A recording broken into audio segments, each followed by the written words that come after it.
Alors Johanna, ton retour d'un noob? J'ai froid. Pourtant il y a du soleil, hein. Tu fais vraiment preuve de mauvaise volonté. Hein. Très bien. Qu'est-ce qu'il y a, Istos? Et tu sais dans quelle caisse il a mis mon costume, Pat? Oui, je le sais. Alors il y a un petit jeu qui a été inauguré en fait à Carcassonne, surtout en fait avec Sparadrap et donc Rafale. C'était de faire un pari sur l'horaire de fin de tournage. En gros, on devait dire de toute façon, t'auras pas fini avant 18h. Moi je disais ah ouais, pari tenu. Et bon, c'est facile parce que du coup, comme je suis réalisateur, je peux modifier un petit peu le rythme de tournage pour toujours tomber juste. Donc finalement, c'était un peu les dés étaient pipés, mais faut pas leur dire. Hein. Donc le premier gage, c'était rigolo, c'était les perdants devaient me passer leur page Facebook et je devais écrire ce que je voulais avec le compte des perdants. Donc Sparadrap, j'ai écrit un hymne à ma gloire, écrit par Sparadrap. Et pour Arnaud, parce que comme il est acteur professionnel, qu'il a fait le conservatoire, du coup... un mec qui fait des études, on l'attend pas dans Noob, forcément, c'est une bande de copains, il n'y en a pas un qui est pro et tout ça. Et donc j'ai marqué un truc du style, voilà, après toutes ces années de travail, je suis enfin récompensé, je peux enfin tourner dans la grande production de Noob et tout ça. Donc tout le monde sait qu'au final, voilà, c'est une bande de potes et que ce n'est pas un truc hollywoodien. Et les gens l'ont pris premier degré en disant mais c'est super, tu mérites vraiment ce qui t'arrive, c'est génial et tout. Alors c'est marrant voilà que quelqu'un professionnel qui dise qu'en fait il a travaillé toute sa vie pour finir dans Noob et que les gens disent ah là là tu sais ce que tu méritais, ça avait quelque chose d'assez comique. Donc voilà, c'était une petite anecdote comme ça, mais bon après et oui, il faut préciser aussi que la photo qu'on a mis à ce moment là, c'est lui affalé sur un capot travesti en dégueu hein, vraiment, donc il était là, voilà, enfin je tourne dans Noob et en plus je me fais humilier, je suis sur un capot en tenue médiévale, ça veut rien dire, habillé en fille, et je suis heureux d'être là et les gens étaient contents pour lui. C'est ça la magie des réseaux sociaux. Alors parmi les anecdotes rigolotes de ce tournage à Quéribus, quand on a tourné l'après-midi en haut du château, il y a la montée des acteurs jusqu'au château, puisque il y avait la mairie qui nous avait mis à disposition des quads. Et donc le jour J, on fait un petit premier tournage et en attendant que le monsieur arrive. Et quand il arrive, on commence à se mettre en place. Et là, du coup, c'est vrai que c'était assez fun puisque voilà, c'était tout le monde sur le quad, un par un, avec le matériel, un sac sur les genoux, un sac derrière, dans le coffre, tout ça. Et sur le terrain très très étroit avec la falaise sur le bord, tout ça. Donc on a bien rigolé ce jour-là. Il y a pratiquement tout le monde qui a accédé comme ça. J'en rappelle notamment Ivy qui a été la première à monter.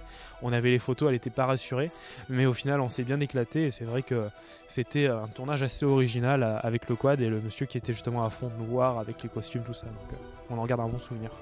Alors là on va chercher de l'eau parce qu'on est en plein tournage, comme vous pouvez le voir il fait très très beau et il fait un peu chaud, 32 degrés actuellement. Du coup vu qu'on tourne en plein soleil, tout le monde commence à avoir un peu soif et il n'y a pas de point d'eau là où on est, donc on est obligé de descendre jusqu'à une source d'eau potable dans le village du dessous. Sauf que c'est un peu tout terrain comme vous pouvez le voir devant, il y a beaucoup de cailloux, la route est à moitié défoncée, donc c'est assez fun. Alors ce qui était amusant aussi pour cette première journée de tournage dans les alentours de Carcassonne, c'est lorsqu'on a tourné donc au monastère. Il se trouve que la partie où on a tourné, c'était une partie dédiée au public et aux visites. Une autre partie, en fait, était consacrée exclusivement à des moines. Et on avait pour mot d'ordre de ne surtout pas perturber leur tranquillité, puisque c'est des gens qui ne souhaitent pas être en contact avec la civilisation. Voilà, il se trouve que nous, on n'a rien trouvé de mieux que de tester le drone ce jour-là. Alors écoute, figure-toi que ce lieu, il y a une étrange malédiction qui sévit. Nous sommes tous frappés de cécité et de douleurs aiguës sur l'œil gauche. À part le mien. The Grudge. Donc voilà, alors c'est arrivé à moi, c'est arrivé à Lucas, c'est arrivé à Fabien. Ça va probablement arriver à Anne-Laure parce que c'est elle qui a les pires yeux de nous. Moi j'ai une protection. J'ai des lentilles de contact. Et je pense que ça protège. Alors il faut savoir que depuis toujours, nous avons ce qu'on appelle les faux départs. Les premiers tournages sont toujours ratés. En Normandie, on avait eu la marée haute qui fait qu'on est arrivé sur le lieu de tournage avec de l'eau partout, donc il n'y avait plus de plage et c'était dommage pour une scène de plage. Donc du coup, ça avait été l'an dernier. Cette année, on en a eu une autre, ça a été l'oubli donc de la jupe, l'élément de costume de Gaïa en bas, la jupe en suédine, créée par Carmen et Saïka Création. Alors oui, il se trouve que pour cette session de tournage à Carcassonne, j'ai peut-être fait une petite micro-boulette. En fait, il faut savoir que maintenant qu'on s'est un peu structuré, les costumes sont gérés par la boîte. Et donc, on a des boîtes qui sont au nom des acteurs. Et donc, en principe, on n'est pas censé avoir d'oubli ou d'objets manquants. Le fait est que pour mon costume, la partie tissu, j'ai voulu la gérer moi toute seule, puisque c'est une jupe qui est en fait en soie, et donc pour éviter que Carmen, qui est la couturière, me trucide, et pour éviter qu'elle soit chiffonnée en fait dans la petite caisse, j'avais pris la décision de la garder chez moi. Voilà, j'ai gardé chez moi. Voilà. Et donc, pour essayer de pallier au problème, Fabien a fait finalement un aller-retour, en l'espace de, en 2 jours, quoi. Tout ça pour aller récupérer ma pauvre petite jupe que j'avais oubliée dans mon armoire. Voilà.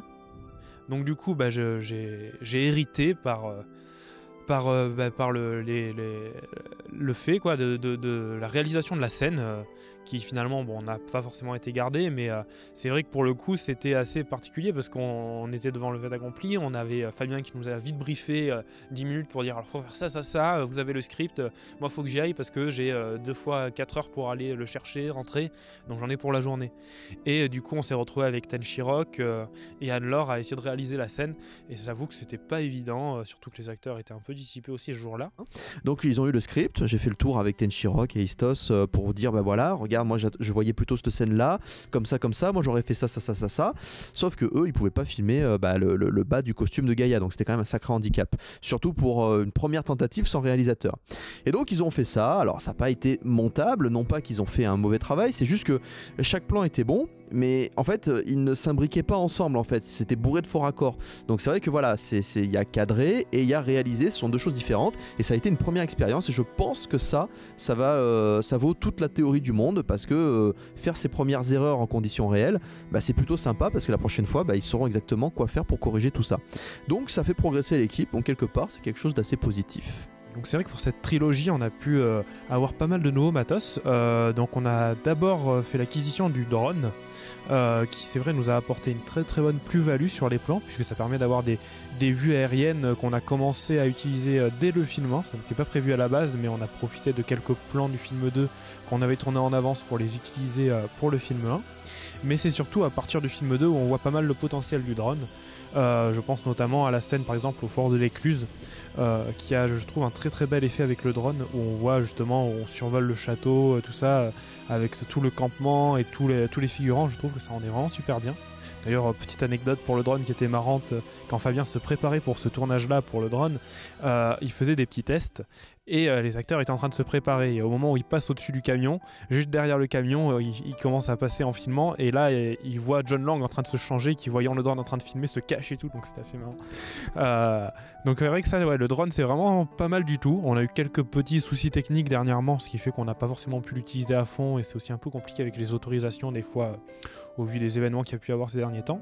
Mais sinon c'est vraiment un très très bel outil. Il y a certains tournages où j'avais vraiment l'impression d'être un réalisateur entre guillemets d'un vrai film, dans le sens où j'avais plein de figurants, quand je filmais j'avais vraiment un décor. Ça m'avait fait déjà cette impression quand on était allé au marché couvert, en fait, dans le film 1 qui fait un peu chemin de traverse. On disait top figurants, les figurants qui marchaient tout seuls, les acteurs qui arrivaient, ça faisait vraiment film de cinéma, hein. Il y avait à un autre niveau, mais voilà, ça ressemblait un petit peu, et je l'ai eu plein d'autres fois sur le film 2, même beaucoup plus souvent que pour le film 1, parce que voilà, il y avait vraiment des figurants, ils étaient tous super bien, ils avaient des super costumes, ils savaient quoi faire, donc c'est vrai que ça j'ai vraiment apprécié avoir cette plus-value là, et en plus de ça j'ai l'équipe qui prend du level, en fait, parce que par exemple quand je me bats contre mes gazelles, je peux pas filmer, donc forcément il faut bien que je demande à quelqu'un de faire les plans, et donc là c'est là que Gaïa intervient, et Istos, donc Anne-Laure et Mathieu. Donc Anne-Laure fait plutôt les plans fixes, donc sur trépied, ce que je fais moi-même d'habitude, et Mathieu en fait est devenu un pro du Steadicam. Enfin, pro du Steadicam, c'était les premières fois, mais en tout cas très très bien. Il arrivait vraiment à faire ses petits plans qui tournaient, etc.